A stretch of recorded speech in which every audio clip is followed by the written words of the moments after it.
Otra emisión de Café con Penalistas.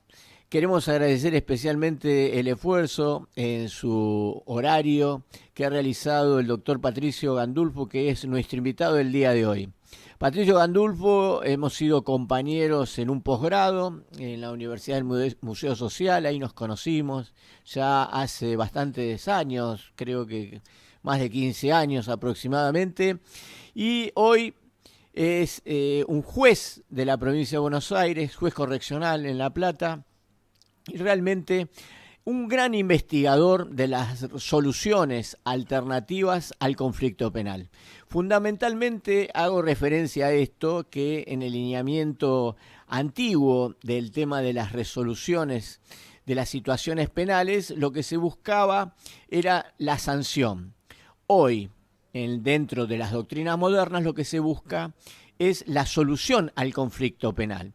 Esto lleva a una investigación que tenemos por suerte y contamos con el doctor Patricio Gandulfo, que es uno de ellos, un buen investigador que hoy, por suerte para la sociedad, es juez correccional en La Plata y que nos va a contar su experiencia y además nos va a transmitir cuáles son las situaciones donde se dan las posibilidades de la solución al conflicto penal, sea tanto por conciliación, mediación penal y también la solución integral al conflicto penal. Bueno, ante todo, muy buenos días, Patricio Gandulfo, ¿cómo estás?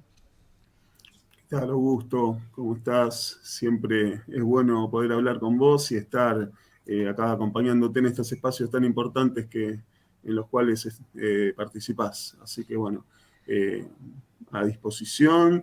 La idea es poder difundir todas estas ideas de la justicia restaurativa, que no es solamente la justicia, sino que aborda un montón de espacios de nuestra vida, ¿no?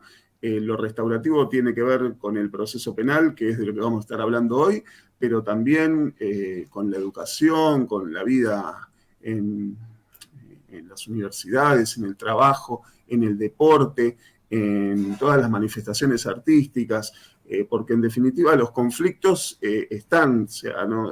Estamos en una sociedad violenta, entonces no podemos dejarlo así, sino que tenemos que hacer algo con ese conflicto.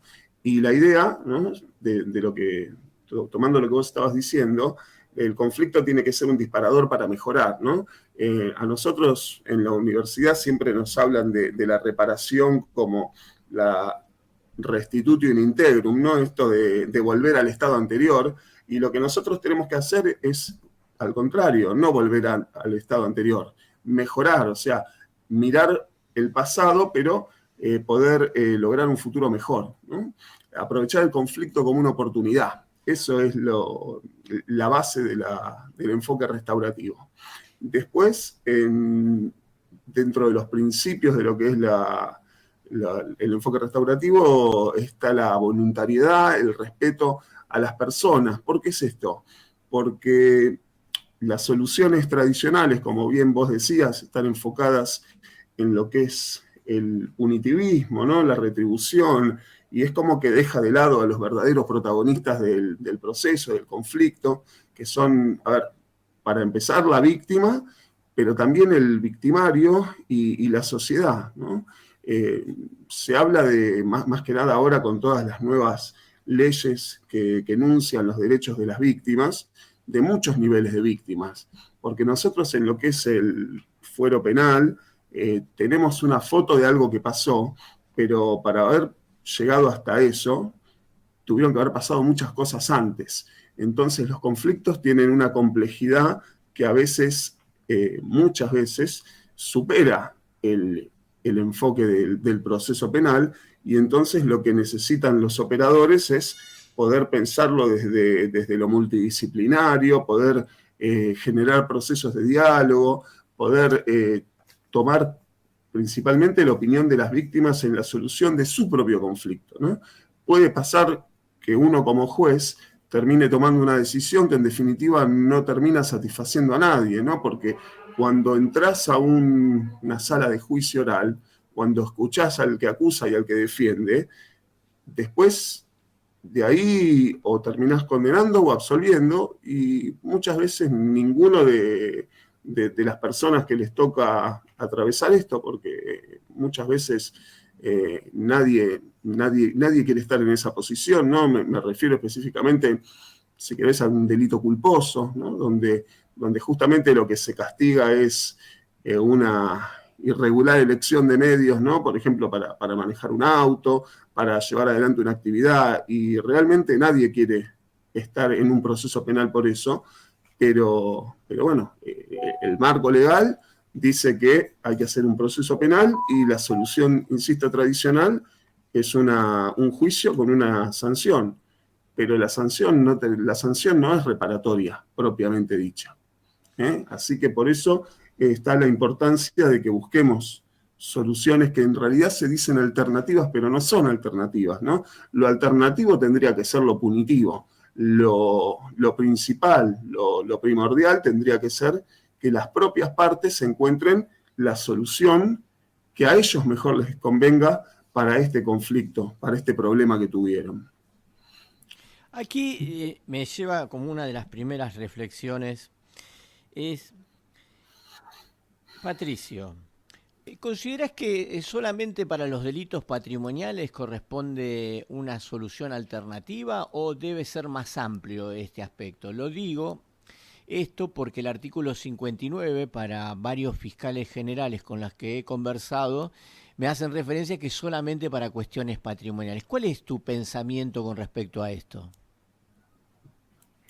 Mirá, a ver, pensar desde lo patrimonial es muy fácil. A ver, se habla de la civilización del derecho penal, ¿no? No desde una mirada, si se quiere, abolicionista, ¿no? Que a veces se confunde esto con lo restaurativo, sino con la idea de un derecho penal mínimo, ¿no? De que tiene que haber la menor cantidad de delitos, porque en definitiva también tiene que ver con criterios de eficiencia, el uso de los medios de persecución. Claramente el Estado está obligado a perseguir todos los delitos, pero justamente como es una tarea imposible, tenemos en nuestro país y en muchas partes del mundo lo que son los principios de oportunidad. Entonces, lo ideal es, específicamente en la cuestión de los delitos económicos, si las partes están de acuerdo, si se puede, conviene. Ahora, hay que pensarlo mucho más, con mucha mayor amplitud. Eh, Se puede hacer para cualquier delito en los cuales, en primer lugar, no esté específicamente negado por la ley, y después, si hay voluntariedad, pero claro, a ver, yo te pregunto, en un homicidio, ¿vos podrías hacer una reparación? Y vos me vas a decir automáticamente que no. Pero si yo te hablo de un homicidio culposo, y ahí la cosa cambia. Y es más, en el día a día nos toca mucho esto. ¿Por qué? Porque a ver, las aseguradoras terminan haciendo un pago a través de una mediación en el fuero civil, ¿no? Y en definitiva también tiene que ver con la gestión de vuelta de los intereses de las víctimas. ¿Por qué? Porque puede haber víctimas que digan, yo quiero que pague por lo que hizo, yo quiero que vaya a la cárcel, y está bien, porque esa persona entendió que para ese caso la solución que entendía adecuada era esa, pero puede haber otras víctimas que no quieran eso, puede haber otras víctimas que desde la reflexión digan, por más que vaya preso, a mí no me van a devolver a mi familiar. Eh, yo lo que quiero es que esto no le pase a otra familia, yo no quiero que haya otras personas que tengan que atravesar lo que me tocó atravesar a mí. Y eso también está bien. Entonces, lo importante es generar el espacio, generar el diálogo, y que con una información adecuada de cuáles son todas las opciones que da la ley, se pueda encontrar una salida. ¿Eh? Aquí, dentro de esta solución alternativa, el énfasis que se pone, Patricio, y te voy a pedir un poco que lo explayes, es que se encuentren la víctima y el victimario frente a frente y que el diálogo sea el camino para llegar a una solución, que la víctima sienta menos dolor y que sea también más reparador para ella el pedido de disculpas o la búsqueda de reparación por parte del autor de un hecho. ¿Cuál es tu visión al respecto? Mira, el pedido de disculpas es una de las cuestiones que se hablan en lo que es lo restaurativo, pero insisto de vuelta con la voluntariedad, ¿no? Esto tiene que estar, tiene que ser sincero, ¿no? O sea, no es que, ay, bueno, pido disculpas, ¿no? O sea, tiene que surgir. Tampoco se puede obligar a una persona a que pida disculpas si es que no lo quiere. Eh, pero bueno, justamente otra de las características que tiene que ver con lo restaurativo es el tratar de generar empatía, ¿no? El de ponerse en el lugar del otro, el de que la persona que se dice que es el victimario entienda cuáles son las consecuencias de su accionar, porque eso en definitiva es lo que permite evitar la reiteración. O sea, porque capaz que una persona puede haber roto un vidrio de un auto para llevarse una cartera o llevarse un estéreo. Y a lo mejor no piensa que habiéndole hecho eso a una persona, le genera que tiene que dejar bueno, primero que a lo mejor esa persona no tiene plata para poder arreglar el auto, capaz que no tiene seguro, capaz que tiene que dejar el auto en un taller mecánico, no sé, una semana, 15 días, un mes, y esos 15 días, ese mes que no tiene el auto, no trabaja, no puede atender a un familiar que está enfermo. Entonces, visibilizar que las consecuencias de lo que es un delito no es solamente el vidrio roto, ¿no? Entender que más allá de que obviamente está mal el cometer el delito, que ese delito tiene un montón de consecuencias para la persona. De vuelta con esto de la reparación integral. Lo integral no es solamente lo económico, sino también lo emocional. Entonces, capaz que a una persona que le sacan algo del auto o le entran en la casa y esa persona no puede ser que le quede un trauma o de que no quiera volver a entrar en su casa por lo que le pasó. Y todo eso, un acuerdo económico no lo soluciona. Hay gente, por ejemplo, que necesita mirar a la cara a la persona que le cometió el delito y decirle, pero escúchame, ¿qué te llevó a hacer esto? ¿Y por qué me lo hiciste a mí? ¿Sabés todo lo que yo tuve que atravesar, todo lo que tuve que sufrir por esto? O sea, porque, y esto también tiene que ver con el juicio oral, ¿no? Se dice que el juicio oral, la oralidad en definitiva, que también es lo que atraviesa lo restaurativo, tiene como un efecto catártico, ¿no? Esto de sacarte las cosas de adentro, porque en definitiva si te quedás con todo esto adentro es lo que te termina haciendo mal. Pero también puede ser que la gente diga, no quiero volver a ver a esta persona, yo quiero cerrar. Y está bien, acá lo importante es que haya un proceso restaurativo, que lo importante es el camino, decimos, ¿no? Después el resultado puede ser bueno, puede ser malo, pero lo importante es intentarlo y darle la posibilidad, insisto, a la gente que pueda elegirlo, pero con un conocimiento informado de que esto se puede hacer de una manera distinta. Aquí lo que me gusta es que pongamos énfasis, Patricio, porque lo que te he escuchado hace minutos es que sos de un criterio amplio en cuanto a la posibilidad de un acuerdo de conciliación penal. Pusimos como ejemplo el tema del homicidio culposo. A quienes hoy nos están viendo, le pongo un ejemplo claro de no hace mucho tiempo, de que recuerdo que el imputado por el apellido Rodríguez Varela, un abogado penalista conocido, por el tema de un homicidio en el Delta y que terminó en una reparación económica, ¿no? En una conciliación penal. La suma nunca se supo a la que se arribó, pero el tema en concreto es que no queda abarcativo para pocos delitos, sino para delitos más importantes. Ahora, desde tu visión, en el tema de los delitos de género, sin hablar de los abusos agravados, o sea, de las violaciones, en otro tipo de delito dentro del marco de la cuestión de género, ¿vos considerás que es viable esta solución al conflicto penal o sos de la visión que dice que dentro de estos delitos no pueden ser abarcativos? ¿Cuál es tu opinión al respecto? Mira, lo primero que te digo es que no podemos hacer una negativa categórica. ¿Eh? ¿Y por qué? Porque, de vuelta, el delito es complejo y la cuestión de género es mucho más compleja. Entonces, tratar de resolver algo tan complejo como la cuestión de género con una solución única, que es una pena de prisión o una pena de prisión condicionada, sería, hasta te diría, como imposible, ¿no? Y por otro lado, la pena de prisión es una respuesta violenta, entonces estaríamos devolviendo violencia a la violencia. Y de vuelta con lo interdisciplinario, con un debido abordaje, ¿no?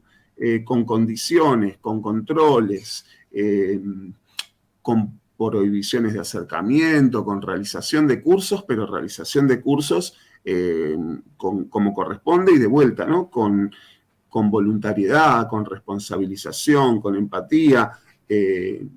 A mí me parece que es mucho más, una solución mucho más importante que solamente encerrarte en una institución carcelaria. ¿Eh? ¿Y por qué te digo esto? Obviamente que está todo muy discutido, pero también en doctrina hay muchos autores que sostienen que sí y también hay otros que dicen de ninguna manera. Tenemos el precedente Góngora de la Corte Suprema de Justicia de la Nación que dice que no se puede, eh, pero acordémonos que Góngora prescribió. Entonces la verdad que es una solución a medias, me parece. Muy bien, Eh, nos detenemos un instante, disculpa que te interrumpa, porque es excelente lo que has aportado. El tema del precedente Góngora de la Corte Suprema, que eh, a, a través como basamento la Convención de Belén do Pará en el tema de la protección a la mujer, ordena de alguna forma que en los delitos de las cuestiones de género no, no corresponde las salidas alternativas, fundamentalmente la probation, ni el tema de la conciliación penal, obviamente. Finalizó como muy bien has dicho, finalizó prescribiendo, ¿no? Porque no se hizo lugar a esa situación en concreto y después, entre idas y vueltas, no se le dio una respuesta a la víctima, que es en definitiva lo que se estaba buscando.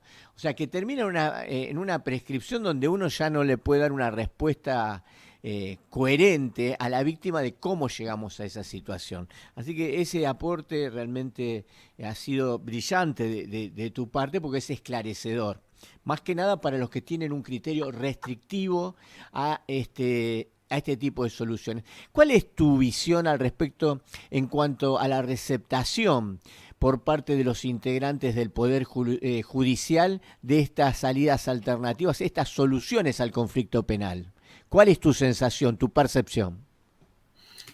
Mira, la verdad que justo das en el punto que hay que discutir, porque existe fiscales, ¿no? Que, o se oponen al otorgamiento de una suspensión de juicio a prueba, bueno, obviamente con invocación de Góngora, pero también por motivos de política criminal, con argumentaciones que tienen que ver con la cuestión de género, y sí, a ver, es cierto que en las cuestiones de género, de vuelta, muy complejas, existe una asimetría, ¿no? Entre una de las partes y la otra, existe una posición de vulnerabilidad, pero tampoco podemos esquivar el problema invocando eso, sino que justamente lo que tenemos que hacer es reforzar el esfuerzo para poder equiparar, ¿no? Bueno, listo, si yo tengo una persona en posición de vulnerabilidad, tengo que maximizar mis esfuerzos para lograr la equiparación y que se pueda dar un diálogo o cuanto menos una solución del conflicto en igualdad de posiciones, ¿no? Y cuando hablo de diálogo, quizás no es, bueno, listo, nos encontramos una vez y se terminó. Es un proceso muchísimo más duradero, muchísimo más trabajoso, ¿no? A ver, capaz que tenemos que empezar hablando con la víctima por separado, con el victimario por separado, hablar con las familias de uno, de otros, empezar con un primer encuentro. O sea, hay que buscar un espacio de seguridad, ¿no? Eso desde ya. Y esto puede demorar tiempo y a veces la mirada eficientista de los ministerios públicos, ¿no?, en la necesidad de resolver los casos, puede conspirar contra todo este proceso. Pero bueno, los resultados de la respuesta fácil ya los conocemos. Lamentablemente, los delitos que están atravesados por la cuestión de género, los femicidios, están en aumento. A ver, te cambio el tema también. Los delitos culposos, ¿no? Los accidentes de tránsito, en los cuales también hay posiciones que rechazan la suspensión de juicio a prueba porque es un delito que tiene pena de inhabilitación y con una interpretación restrictiva de la norma del Código Penal, es un obstáculo. Pero bueno, también los accidentes viales siguen pasando cada vez más. Por ejemplo, en la provincia de Buenos Aires y La Plata en particular, es uno de los lugares donde mayor cantidad de accidentes de tránsito y víctimas fatales hay en el país por estas cuestiones. Y a ver, si se quiere, cuando uno empieza a ver la cantidad de víctimas de todo esto, y es muy importante, entonces de vuelta, tenemos que buscar soluciones para esto y buscar soluciones que eviten la reiteración, que sean terapéuticas para las víctimas y educativas para que esto no vuelva a suceder. Para vos, la reparación integral es un requisito indispensable o es aleatorio dependiendo de los casos. ¿Cuál es tu visión al respecto? Mira, la reparación integral está específicamente en el Código Penal y de vuelta, cuando hablamos de integralidad, no estamos hablando solamente de lo económico. Entonces, la reparación de la suspensión de juicio a prueba es una reparación en la medida de las posibilidades. Pero bueno, no hay, salvo prohibiciones legales expresas, si hay voluntariedad de las personas, todo se puede reparar. Por ejemplo, en la práctica yo he visto en otros tribunales criminales que se ha reparado un abigeato, ¿no?, que es un robo que tiene una escala de 3 a 10 años de prisión. Y ahí está la cuestión del interés, ¿no? Porque a la víctima no le interesaba seguir adelante con el proceso. Al Ministerio Público Fiscal tampoco. Y justamente desde la gestión de parte del tribunal, de poder encontrar todas esas opiniones y buscar la manera de resolverlo de forma tal de que todo el mundo quede satisfecho, ¿no? En este caso se ha podido hacer. Por ejemplo, también recientemente en Catamarca se dio un caso de reparación integral en un delito que es encubrimiento agravado, o sea, ni siquiera tiene un afectado físico, porque el delito de encubrimiento lo que afecta es la administración pública. Entonces, se puede, la cuestión es encontrar soluciones creativas. Por ejemplo, te doy, en el año 2019, no sé si te acordarás, hubo todo, por lo menos en La Plata, pero también en distintos lugares del país, por lo menos yo detecté que hubo muchas amenazas de bomba en colegios, ¿no? Se daba como un fenómeno de que los chicos, o a lo mejor no tan chicos, hacían llamadas telefónicas para pegarse el faltazo porque tenían un examen o porque no querían ir a clase o porque lo hacían porque lo hacían. Y todo eso deriva en gastos de operativos, iniciación de procesos penales, con penas altísimas, ¿no? Porque si vos haces el concurso de todos esos delitos, yo me acuerdo que tuve un caso en el juzgado que terminaba llegando a una pena de 15 años de prisión. Y la verdad que hacer todo un proceso, hacer un juicio, imponerle una pena a una persona que en el momento del juicio puede llegar a tener 20 y pico de años, 22 años, y en el momento del hecho tenía 18, la verdad que no tiene antecedentes penales, no me parece una solución que evite la reiteración, ¿no? Sino que justamente lo que hace es empeorar el problema. ¿Y cómo le encontramos la respuesta a esto? ¿No? ¿Por qué? Porque la Fiscalía en un primer momento se oponía, ¿eh? Y después trajimos al proceso a la Fiscalía de Estado, ¿no? A los representantes de la provincia de Buenos Aires, que también en definitiva tenían que ver con los gastos del operativo que derivaron estos llamados. Y entonces, bueno, se pudo encontrar, bueno, cuál fue el monto de los costos del operativo, de vuelta, ¿no? Todas las consecuencias de lo que derivó de estos llamados. Y bueno, trabajando, escuchando a todos los protagonistas, encontramos una solución mucho más enriquecedora y terminamos logrando una suspensión de juicio a prueba. Ahí, Sí, y perdóname una sí. cosa más. Esto pasó hace poco en mi juzgado, pero yo tomé como antecedentes de vuelta casos de la justicia federal del año 2019, casos de otros departamentos judiciales. ¿Eh? Así que no, o sea, si bien son cuestiones que a veces están aisladas por el esfuerzo de ciertos operadores, es importante difundirlo. Porque de vuelta, la solución más fácil es, listo, hacemos el juicio, escuchamos a la gente, te condenamos una pena de prisión, pero a mí por lo menos no me parece que sea lo más adecuado. O sea, si los verdaderos protagonistas, el fiscal que viene a representar a la sociedad, quienes tuvieron que gastar, costear los operativos, entienden que esto es reparable, y encima al victimario le damos una respuesta no violenta y que además hasta puede incluir hacer cursos, tener charlas, reflexionar sobre todo lo que pasó. Para mí es un ganar-ganar.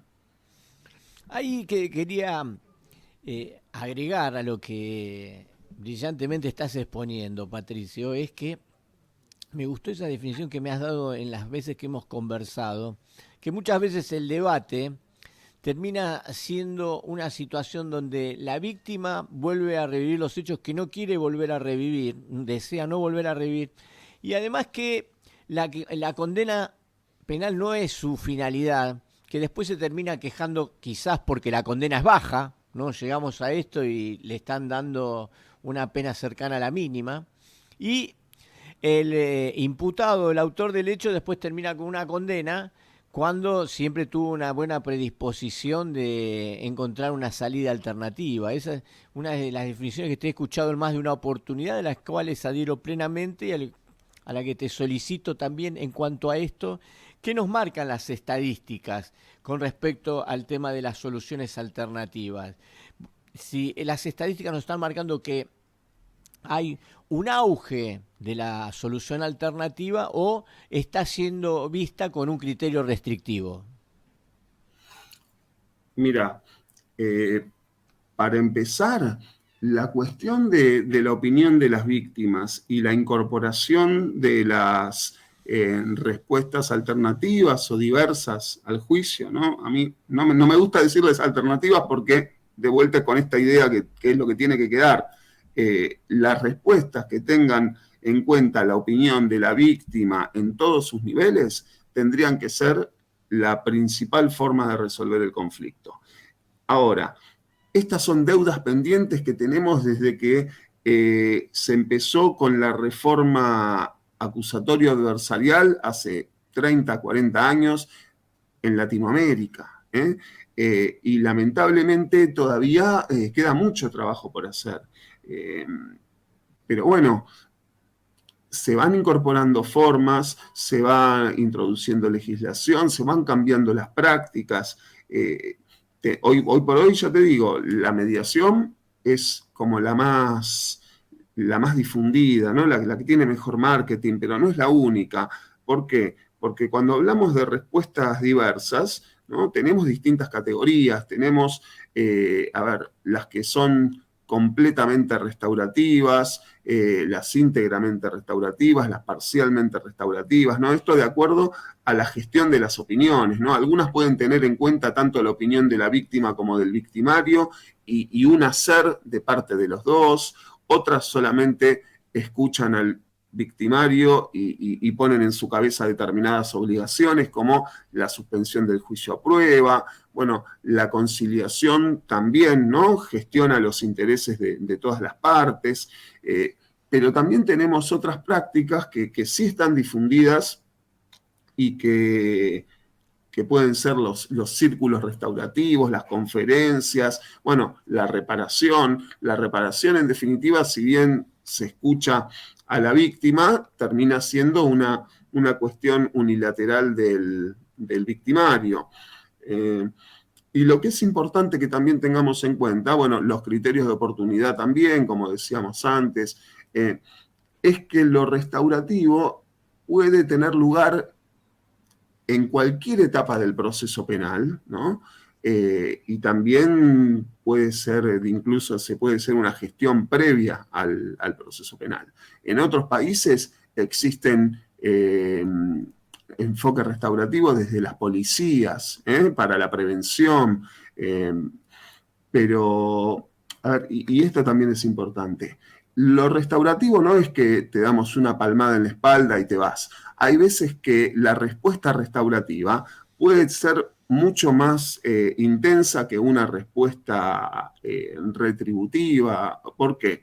Porque tomando esta idea de los círculos, ¿no? Y específicamente lo que son los círculos familiares, donde esto ya tiene que ver con prácticas, porque uno de los orígenes, si se quiere, de este enfoque restaurativo, que no es algo de ahora, ni de hace 20, ni de hace 40 años, sino que viene desde hace mucho tiempo atrás,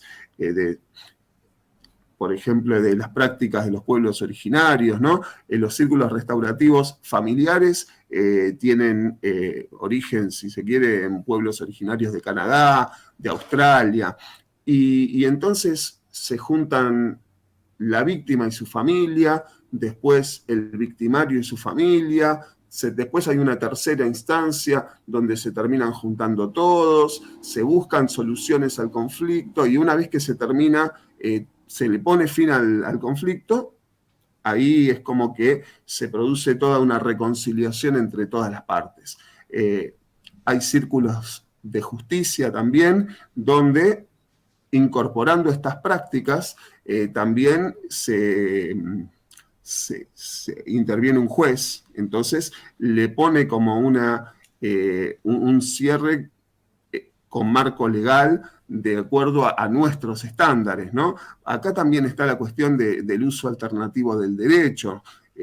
Por ejemplo, en Neuquén, lo restaurativo también ha tenido en cuenta las formas de justicia de los pueblos originarios y justamente, de vuelta, buscando la opinión de todos y en definitiva escuchando a las víctimas, a la comunidad, se busca esta respuesta.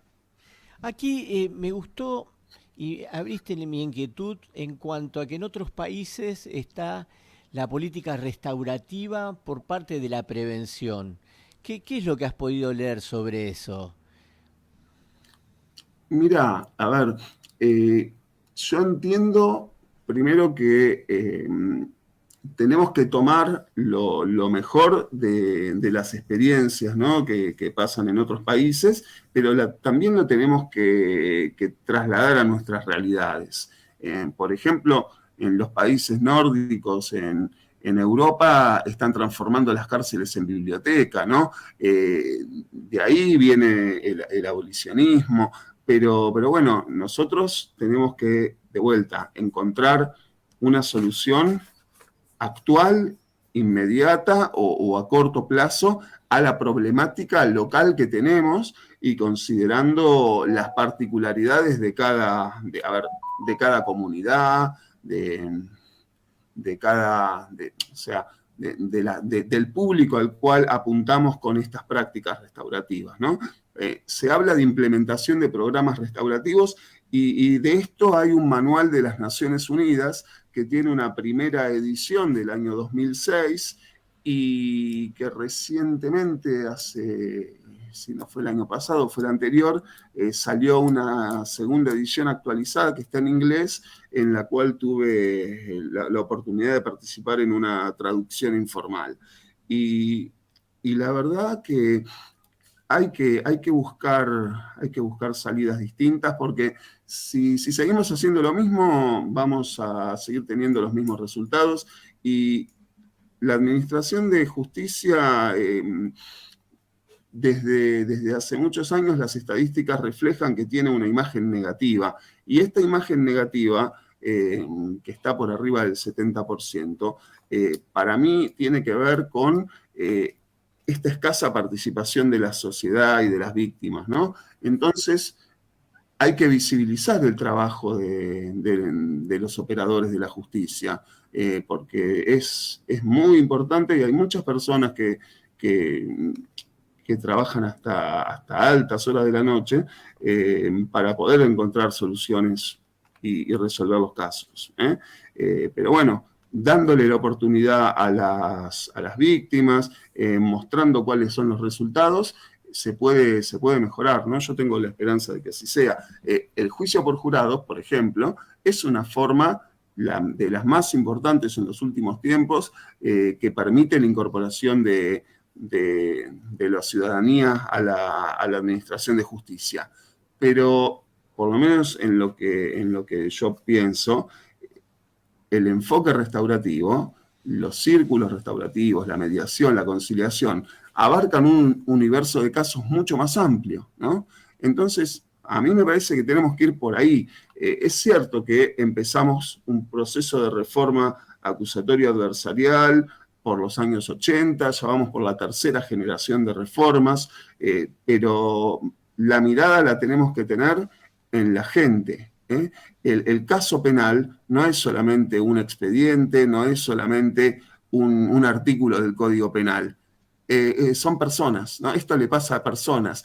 Y lo restaurativo justamente es lo que te permite ver a la persona y salir de la burocracia. Y Ay, justamente el hecho de que sean personas, que sean tratadas como personas, respetuosamente, dignamente, justamente lo que hace eso es un efecto multiplicador, porque el que sale con una experiencia positiva de la resolución de un caso penal, lo comenta, y entonces la gente que toma conocimiento de esto dice, bueno, si a mí me pasa algo así, yo también lo quiero hacer de esta forma. Esto ha pasado en España. Hay un montón de experiencias sobre esto. ahí la consulta es, seguramente van a estar preguntando, como dijiste, la temática de Naciones Unidas del 2006. ¿Cómo se puede buscar ese material? Mira, el título es Manual de Justicia Restaurativa. O sea, lo buscas así y aparece. Después, tomando esta pregunta que vos me haces, también tenemos que tener en cuenta la importancia de los objetivos de desarrollo sostenible que para el año 2030, ¿no? Todo lo que viene trabajando Naciones Unidas desde hace ya bastante tiempo. Y ahí está la cuestión, el ODS 16, son paz, justicia e instituciones sólidas. El ODS 5 tiene que ver con la igualdad de género, ¿eh? Pero bueno, se dice que el que está vinculado a la cuestión de la paz es un catalizador para el cumplimiento de todos los demás objetivos de desarrollo sostenible. ¿Y por qué es esto? Porque si no tenemos una paz social, si no podemos vivir en paz, no podemos poder desarrollarnos como persona y no podemos ver satisfechos nuestros derechos. Muy bien. Aquí me están preguntando en concreto, es cómo se desarrolla procesalmente en provincia de Buenos Aires. ¿Está esto establecido en la normativa procesal penal de provincia de Buenos Aires para llevar adelante? Saquemos el tema de la suspensión de juicio a prueba o del tema del juicio abreviado, pero hablemos en concreto de la conciliación penal. O la reparación integral. ¿Y cuál es el momento procesal en que esto se desarrolla en provincia de Buenos Aires? Mira, la provincia de Buenos Aires fue una de las pioneras en lo que tiene que ver con la legislación de resolución de conflictos, ¿no? Te estoy hablando de la ley 13433, que habla sobre la mediación, la conciliación, pero a ver, ya pasaron bastantes años desde la sanción de la ley y las prácticas demuestran que podemos seguir mejorando. Obviamente, en lo que tiene que ver con la reforma de la justicia penal, incorpora en el Ministerio Público oficinas específicamente dedicadas y con personas capacitadas en resolución de conflictos para poder llevar adelante todo esto. Las estadísticas de la provincia de Buenos Aires se pueden ver en la página de la Procuración, pero en tanto el proceso de reforma procesal, ¿no? Que viene profundizando la cuestión del acusatorio adversarial, hace que las decisiones importantes se tomen en audiencia, ¿no? Y estas audiencias puedan tener carácter de multipropósito y donde se favorece la participación no solamente del imputado, sino también de la víctima. Entonces, por lo menos en mi opinión, no hay un momento procesal donde lo podemos cortar, ¿no? Esto, a ver, también si querés, porque en definitiva estamos hablando de limitar derechos, esto lo podemos relacionar también con la participación del ofendido, con la figura del particular damnificado. El Código Procesal Penal te dice que te podés constituir en particular damnificado hasta la etapa intermedia. Sin embargo, hay jurisprudencia que amplía derechos y le permite al particular damnificado constituirse incluso en los preliminares del juicio. Entonces, la mirada tiene que ser ampliar, siempre desde la racionalidad de los actos de gobierno y, por otro lado, teniendo en cuenta a la víctima, al victimario, a la comunidad. Y como ya también ha dicho la Corte en los precedentes que tienen que ver con la suspensión de juicio a prueba, desde el principio pro homine y el principio de última ratio del derecho penal, si los involucrados quieren una solución alternativa, tenemos que tratar de encontrar una solución que tenga en cuenta esos intereses, ¿no? Y acá te doy otro dato que pasó en Entre Ríos. El Superior Tribunal de Justicia, en un caso de conciliación con oposición del Ministerio Público Fiscal, ¿no? Porque a veces los intereses de las víctimas pueden ir por un lado y los intereses del Ministerio Público Fiscal, que insisto, representa a la víctima, pero también a la comunidad, pueden ir por un lado distinto. Y el Superior Tribunal de Justicia de Entre Ríos, en un delito, como bien vos marcabas antes, económico, ¿no? Pero con sus aristas particulares, estoy hablando de un delito de hurto y un delito de extorsión, hizo lugar a la conciliación aún con la oposición del Ministerio Público. Ahí me interesa mucho lo que estás acotando, Patricio, porque un poco mi opinión personal es que en la conciliación penal la opinión del fiscal debe ser tenida en cuenta, pero no la veo como que sea obligatoria para el juez. Distinto es a la reparación integral de, del caso concreto, que, sea, que es una cuestión enteramente patrimonial, donde considero sí que, como está redactado, el voto, la moción del fiscal puede llegar hasta ser vinculante en la solución del conflicto. Pero en la conciliación penal no lo veo tan así, más allá que buena parte de los operadores del sistema consideran que en todos los casos el fiscal, la moción o el voto del fiscal es vinculante para el juez en todos los casos. ¿Cuál es tu visión al respecto? Mira, eh, yo más allá, a ver, hay un montón de jurisprudencia que dice que en determinados institutos, ¿no? Por ejemplo, la suspensión de juicio a prueba tiene distintas variantes, ¿no? En ciertos delitos es vinculante, en otros no. Eh, para a los efectos de establecer la argumentación hay que ver si está debidamente fundado o si son argumentos genéricos, algo de esto ya hablábamos antes, pero yo me paro desde la mirada de tratar de satisfacer la mayor cantidad de intereses, ¿no? Si yo tengo una víctima que dice que quiere hacer una solución alternativa y un fiscal que se opone, bueno, tengo que ver cuáles son los motivos de cada uno de ellos para poder hacer lugar o no. ¿eh? Y desde el Ministerio Público hay muchos fiscales que realmente trabajan a conciencia, que no dan respuestas automáticas y que se ponen a estudiar los casos para poder ver si efectivamente en ese caso puntual corresponde.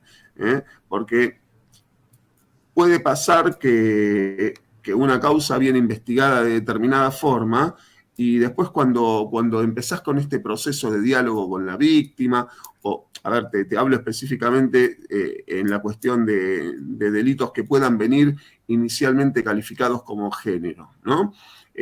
Pero cuando vos te pones a hablar con la víctima, cuando aparece la multidisciplinariedad y traes una entrevista con un psicólogo, descubrís que no hay una posición de vulnerabilidad en los términos que pensabas en un principio, entonces la fiscalía puede cambiar de parecer o a lo mejor puede advertir que en definitiva se trató de un hecho aislado.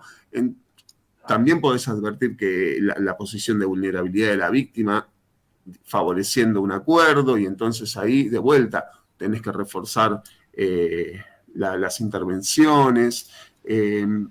Pero bueno, para mí lo más importante es que todos los que estamos involucrados, ¿no? Por lo menos en mi rol como tercero imparcial, puedan encontrar una respuesta favorable. Muy bien. Eh, Aquí también tenemos un avance dentro de la legislación procesal penal a nivel nacional porque el Código Procesal Penal Federal, que ya se encuentra vigente en la mitad del país en estos últimos meses, vertiginosamente ya ha entrado en vigencia, nos habla en concreto y es receptivo en cuanto al tema del instituto, ¿no? O sea que considero que si bien este código tiene unos años, pero que va a imperar ya a nivel nacional, estimo que el año que viene será en todas las provincias, pero ya en la mitad de ellas, 12 de ellas, ya está imperando a la fecha, nos habla y nos marca con total claridad que es una corriente de pensamiento y de solución al conflicto penal que tiene fuerza ya al darle una visión procesal penal que no la tenía hasta ese entonces. ¿Cuál es tu opinión? Mira, yo pienso que se tiene que maximizar, o sea, se viene trabajando mucho en los últimos tiempos. Hay congresos nacionales de difusión de prácticas restaurativas. La verdad, la participación tanto desde lo comunitario como desde lo académico, con integrantes de los distintos poderes, ha permitido que haya una mejora en todo esto, en lo que tiene que ver con la incorporación de prácticas, y me parece que tenemos que seguir adelante. Ya te digo, no solo considerando que lo restaurativo sea algo relacionado con la administración de justicia, pero sino ya como política pública, porque de vuelta, conflictos tenemos en un montón de ámbitos de nuestra vida, y la manera de resolverlos es cómo los abordamos.